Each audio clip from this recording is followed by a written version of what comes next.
Hi guys, welcome back to my channel. So I am cleaning my Airbnb. I never planned to do this video. I already started the video a few days ago, but I didn't continue. But I just want to tell you guys how I wanted to start the new year. I'm just gonna show up.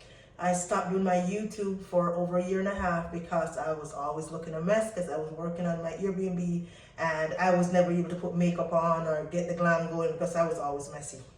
So when I come today after my guest checked out, that was waiting for me with a message saying thank you. Oh my God, I don't want to cry.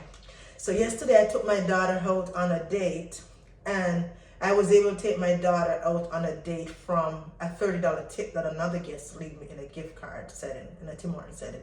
I just want to say, keep going, keep dreaming. If the dream is to quit your job, don't just quit your job to do YouTube. Don't just quit your job to do Airbnb, but set it in place.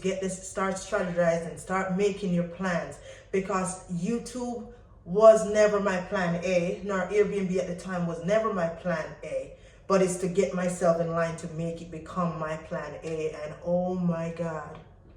Guys, this month in December, so this is the December revenue update, I made $4,100 on YouTube. Did you just hear what I just said? I made $4,100 on YouTube. I know there's a lot of big creators making millions, thousands, hundreds. This is just little old me with 5 kids that don't have a lot of time, that only put in a little video here and there in the pocket of my day because that's all I have to give right now. But going into 2025, we're going to change that because I'm going to show up just like this. I'm not going to do a lot of voiceover like I was doing because that's what I did. I did a lot of voiceover because some people said, oh, you sound a little bit muffled. Guys, I sound muffled because I'm in my closet when my kids gone to bed to do my video, because I was so committed that no matter what I was going to do, I was going to get my video uploaded. So sometime I would be in the bathroom, or I live in a big house, but there's nowhere to upload because my kids are either in an area playing, my teenagers are either dancing somewhere, and there's some background noise. So I'm either going to be in my car doing my videos, or I'm just going to do my videos, showing up just like this. And I do have a lot of time at my Airbnb where I can do my video where it's a little bit more, but you're going to get me showing up just like this. Okay, this is how I come up and clean. But guys, talk about a woman that was working 3 jobs. No, get that as a tip. Okay? And people saying thank you, thank you, thank you, because they just appreciate what I'm doing. Guys, I quit 3 jobs because I never felt appreciated, right? In the summer, I made $9,000 in 1 month on Airbnb. I will show you guys all the proof. Listen, if you want to know something, you want to know how to quit your 9 to 5, I am your source. I am as raw as it comes. I started doing some viral TikTok videos, and I've been giving hint here and there about what I'm doing. I've been trying to just give you a little bit of myself, because when I was showing up on YouTube and I was doing my videos, I wasn't getting a lot of views. So I started teaching people how to buy their first home. Those videos never got a lot of views. And then I kind of paused. I did a lot of hair videos because I am obsessed in teaching people how to grow their children hair, or how to grow their own hair, and how to love what's coming out of their head. So guys, I was not getting a lot of views, so YouTube wasn't paying me. I was putting time into YouTube, but I was only making little cents here and there. But the reason that wasn't happening is because I wasn't getting any views. But backtracking into getting views on YouTube is I wasn't showing up, and I thought I was showing up, right? So I was posting 1 video every Sunday, sometime on Saturday. So number 1, I wasn't consistent, and number 2, I thought I was showing up, but I was only showing up once a week with 1 video. So just imagine how quick you forget about me. But guys, September I came back and I started looking around. I started doing whatever everybody else was doing because I got to be seen again, right? I was doing everything because I'm sure most of my subscribers forget about me because I was not on YouTube for over a year and a half. But guys, I'm going to tell you this. Don't listen to people that saying, oh, they're not making money off YouTube. They're gatekeeping, okay? Don't listen to people say you're being copycat. Copy if you need to, because there's millions of people on YouTube. So your personality and your twist on what the other person is doing will be differently received. So start your YouTube channel. If that's your dream, go do it. If your dream is to quit your 9 to 5 and do YouTube, go do it. Just don't quit to do YouTube. Do your 9 to 5. Find the time in the pocket of your day to do YouTube, and I promise you, oh my God, look. chills, because I want to come to the phone and tell you, get up and do it. Don't listen to nobody, because I want to tell you this. Nobody believes in you when you're doing it, because you're only getting 5 views and nobody's listening. So nobody's there cheering you on. You're going to have to be your biggest cheerleader. And I'm going to tell you another little secret when you start. Find 1 or 2 channels who jumps off to you as motivating you, who is getting up every day and do it and push you. Because I tell you this, when I don't feel like doing a video, I go over and jump on DoorDash. And by the time I am done listening to her video, I'm feeling so inspired. I'm feeling so ready that I'm telling you guys, there is Jazzy. I'll link their videos in my description box, because I'm telling you, those are the channels that gets me back.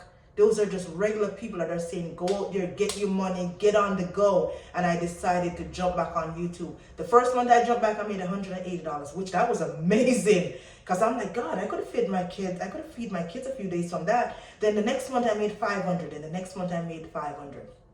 So I started September, I made 180, which I didn't start till the end of September. Then October, I made 500. November, I made 500. 4,100, and I'm going to put it there so you can see it. I am in disbelief. I'm telling you, go do your YouTube. If that's your dream, that's your vision, go do it. If your dream is to do an income property, go do it. Guys, I don't want to cry. Oh my God, I'm going to show you guys my Airbnb. Guys, when I started working, I was working and I was sent at the nursing home. I was sending money back to Jamaica. So I had to work extra hard because I had 2 sisters that I left back there that I had to help out at the time. And then I was working because I had this vision that I did not want my kids in the apartment. And my dream was to have my income property. My husband at the time was like, nope, nope, nope, I don't want that. But I'm like, but that's my dream. How can we do this together? And he's like, baby, if you want to do it, it's going to be your thing. And I'm like, God, I would walk to work and I would talk to God. I'm like, God, this is what I want. I would be walking to clean up hotels and I would say, God, please, I'm walking by the nursing home. I'm like, that's the dream right there. And I would be walking by because I didn't have a car, so I have to leave my house extra early. And if you know anything about Canada or daylight saving time or the time going back, it will be dark outside. It's like 6 o'clock and I need to get to work for 7. There's no bus coming up at 6, so I got to leave my house early. So I would walk. And while I was walking, oh my God, I could just talk to God. It seems like some people would be like, oh my God, are you not cold? Are you not this? Are you not that? But it was like my time to talk to God and tell God what I needed. It was my time to walk past that nursing home and envision and get the inspiration that that's where I want to be. So even though to some people it seems like it wasn't a good thing, for me it was amazing. So on top of me working at the hotel at the time cleaning, I was working my way up to get to the nursing home. So I met a girl that was doing the nursing home and she kind of bring me on, which was a Filipino friend. Guys, I got so much to share. The journey is going to feel sometimes so lonely. And I'm going to tell you why it felt so lonely for me, because it was my vision, not no one else. So because I've been through so much in my life of not having, and I determined every time I was pregnant, to my kids, I'm making the promise they will not have to go through what I've been through. Because I'm going to break it, the curse, I'm going to start with me. So I didn't want my kids to wake up without food. I didn't want them to not be educated. But the only way to do it was to do it through me. And because I'm the only one who was bare feet, I have to do it. Because my husband didn't understand, because he never lived that life. And at that point, I used to be upset. Why can't anybody see what I'm saying? That we can make the money. We can do this. I don't want to work for nobody. Just stick to me and I'm going to let it happen. We're going to let it happen. But he didn't want to do it. So guys, I started going to school while going to work. I went to school 2 days a week, worked 5 days a week for 1 year. Any day I was off was a sick day that I call in from work. I would be at school sleeping on the desk because I would be exhausted with a brand new baby. She was like 10 months old at the time, my daughter was. And starting school, I said to my friend, oh my God, I can't do it because how am I going to do it working? As I had to work, I had to pay daycare for my other daughter who was birthing at the time. She was in daycare and I'm like, boy, I can't quit my job, but I want school and I know I've asked God for this, but how am I going to do this? Oh my God. And I promise you, my husband was not supportive because he's saying, girl, this is not what you're supposed to be doing. You're supposed to be taking care of the house and do your work and do your thing. And I'm saying, buddy, but if I do this, this is where I'm going to be stuck. And I did not want to be stuck just cleaning hotels. So I was going to school And my stepson at the time would help me drop the baby off to daycare. So my stepson and my son at the time, I think my son probably was 13 when I was going back to school. And they were my biggest inspiration. Because every time I feel like quitting, I would remember my son said he would tell people that I was going to school. So I couldn't give up because I felt like I was failing him. And my kids don't know that he was my biggest inspiration to keep going. God always puts something in your place to remind you the why. So when I feel like giving up, I couldn't give up because I was going to fail him. And I couldn't give up because my stepson put so many time to drive my son to school, my daughter to daycare. So guys, I was failing at school. Most of the time I barely passed and I have to retake every test because half the time I was sleeping. And when I go home, I wouldn't have time to study. I would have to get ready for the next work day, get my kids for daycare. So it was just work and school. But I was going to do it because I prayed and I asked God and I promised my kids I was going to do this. So there was no backing out, and I already invested so many times. And I have friends helping me along the way. As I said, my friend gave me uniform. She helped me sign up for the class. She helped me everything. So after I passed the test to get into school, there was no going back. And I started going to school and I put so much time in, so there was no go back, even though it was hard and my husband wasn't helping me out because he was saying, girl, I tell you, this is not what you're supposed to be doing. So anyway, I did that. And once I was 4 months into school, I could get a job at the nursing home because that meaning that I was past a certain chapters in my book. I know to care for my patient and all that.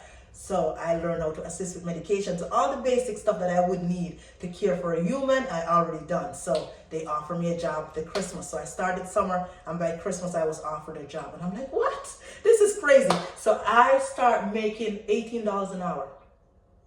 I was making $10 an hour at the hotel, but I would make my tip here and there, and it was just my thing. I was doing it. I would make my tip and I would connect with people, and I love that. So in terms of doing that, even though I wasn't making a lot of money, I was making $700 at the hotel, and now I'm going to get a job that I was making $1,200 sometime from the nursing home every 2 weeks. And I'm like, man, what a lot of big upgrade. So basically I could make an extra $1,000 a month by leaving the hotel. So I did that. So I tried to get a car, and I got denied because my hotel money wasn't enough. So once I start working at the nursing home, the nursing home that I work for is a Filipino owned, and they own like probably 9 nursing homes in Nova Scotia, where I live. So at the time, another nursing home asked me if I want a job, but it's the same company. And I'm like, really? Are you serious? Okay, yeah, I'll take it. So once I take that job, they had a full-time position. I applied for a temporary full-time. That's what they had listed, and I got it. So now I was in the door full-time. Guys, I was like on cloud 9. The only problem was where the job was, and I was working late at night. It was kind of creepy, so I didn't like that. So I decided to apply again for a car, but I was denied a few months ago for the car. So I was kind of skeptic. When I went to a brand new company, I was standing at the bus stop waiting to go to work and got called that I was approved. I was jumping at the bus stop like I won $1 million because now I was going to be able to get to work and do all that I need to do efficiently on my own. So I did that, got my car, and I was working. And guys, once I start working those 2 jobs, I was going to school, working those 2 jobs. So whenever I wasn't at school, I was at work. Sometimes I would leave school and go to work. So I was making money though. I felt like I was a millionaire at the time. So I start saving every dollar I make. Whatever I make outside of what I would have made at the hotel at the time, I start banking it. I start banking my money. Because once I got the money, I decided I wanted a house. So I start pitching the house idea to my husband, and he's like, no, I don't want a house. It's rich people own houses. And I'm like, buddy, but I don't want to have 4 kids in a 1-bedroom house, in a 2-bedroom house, because we live in an apartment, and it was 6 of us. And I'm telling you, these bedrooms were tiny. So my kids was the driving force again to get a house. And my husband was saying, no, I don't want a house. I don't want a house. I don't want the responsibility. And I'm saying, buddy, but I want the house. I want to get the kids out the house. So when I decided to start talking to agents, the first one I talked to, they denied me. They said, no, you didn't have enough income. So I got another job. Oh, God help me. I got another nursing home job because they said my income wasn't enough because I had to do this on my own. So when I got another job, I was working 3 jobs in order to afford not afford my mortgage, but to get approved. Because I had some credit card debt, I had to pay those up. So I had a broker who started telling me what to do, start helping me and kind of guide me. So he would tell me, pay this credit card off, pay this on your line of credit, do this, do that. He kind of guided me along the way while I was banking my money. I have another friend that I was going to school with, and I would be like, how much money did you save this week? Oh, I saved 600. How many did you save? We were just like going back and forth. We were just pushing each other to save the money. So guys, I saved, and I thought I had enough. I had about 13,000 at the time, and I thought I had enough money to buy my house. But when I got approved for the house, everything went through. But when I got to receiving the papers and stuff for the house, they made an error, and the bank borrowed 4,000 less than I needed. So I needed to have, my house at the time was 234. So that's what the bank was supposed to, the broker was supposed to submit, sorry. But they submit 230. So now here I am ready to get my keys, but my money was short by $4,000. Right? So my money was short a day before closing. The next day was the day I was supposed to receive everything supposed to go through. But I was short $4,000. I cried my way from the lawyer office home, and I'm like, Jesus have mercy, what am I going to do? Everything was done. Furniture was bought, because guys, while I was banking the furniture and the money, I was buying my furniture, put them on layaway at the same time, because the dream was massive. I was going to get my kids out of apartment, get them all new furniture and everything. So anyway, when I get to my house, I said to my husband, I need $4,000. He was with me. I said, I need $4,000. So this was my first husband. I said, I need $4,000 now, and I don't know what to do. He said, I don't have any. So I had to go to the bank and take my credit card and take $4,000 off of it. So I did that. I got the $4,000, went back, got the key, got my everything done the next day, and all new, brand new furniture for my kids. So guys, I'm telling you my story to say, if it is your dream, sometimes you just got to do it. Even sometimes you're in a marriage, if it's your dream, somebody else might not be able to see that vision at the time. And if it's on your mind and it's in your heart, you're going to have to work for it. And that's what I did. And it was so lonely. Oh my God, the journey of buying my house was so lonely. It was so lonely, because my husband didn't even want to see the houses, because he did not want to have the responsibility. But I don't know, I just couldn't understand why. But at the time, I didn't care. I was going to get my kids out of a one bedroom with 2 boys and 2 girls in one room. I wasn't going to do that. My stepson at the time was maybe about 16. My son probably was about 12. So they were bigger boys for my 2 small daughter, and I was not going to do that. It didn't sit right. So I worked, got my house, and then I lived in this house for 5 years. And then, so I always have a next game plan. Not that I wasn't grateful, but each time I have a bigger plan. So even though I got my house, I plan to live in that house for 5 years and then move to another house and use this one as an income property. And it did happen. So now it's my Airbnb. Not through a lot of trial and error. At first I did use it as long term, and I'm going to give you guys a tour. And my whole story, I hope it makes sense to you. And if you have any question, ask. I want to give you guys a tour of the Airbnb. And this is after I got remarried. My first husband passed in, and I rented the house for about 7-8 years, and it was a lot of damages. It wasn't working out. I can link all those videos in my description box if you want to walk that journey that I walked while I got off YouTube, because I didn't know how to have the strength to do YouTube and that at the same time, which I should just make that be my content, but I was just dirty every day, and I didn't know how to pick myself up. I was in that place where every day I felt like crying. I just feel like crying because my house was just destroyed. After working 3 jobs to get it, my house was just destroyed. So if you're trying to start YouTube and nobody believe in yourself, start posting, don't watch nobody. Just do it. And you have to do it consistently. That's what I'm trying to tell you. When I thought I was being consistent, that was once a week. And consistency for everybody looks different. Mine could be every day, and yours could be 3 times a day. So do what you can do, but just do it. Start with your phone if that's all you got. If you have a little community rallying and trying to share your videos, do it. But if you have nobody, still do it. This month, 28 days, I got 2,700 subscribers. And a lot of people might say, well, that's not a lot. You got people that got millions. But to me, oh my God, thank you. If you have subscribed to my channel, thank you. It made the world of difference. in November, my son ran into a little trouble where he didn't have the money for school. I could have added my whole YouTube check for the last 2 months, which is $1,000, and said, here you go, pay for school. Thank you guys so much for subscribing to my channel. Thank you for watching anything you watch on my YouTube channel. I'm grateful. And if you're thinking about starting your YouTube, get up and do it. If you want to know how, just watch other people. Whatever intention you have to post, whether you want to post a beauty video, watch another beauty vlog, you might have to watch 10. When you first start YouTube, you have to consume a lot to learn. So just do it, do what you can, start where you are. And don't forget to subscribe to my channel if you have not yet subscribed.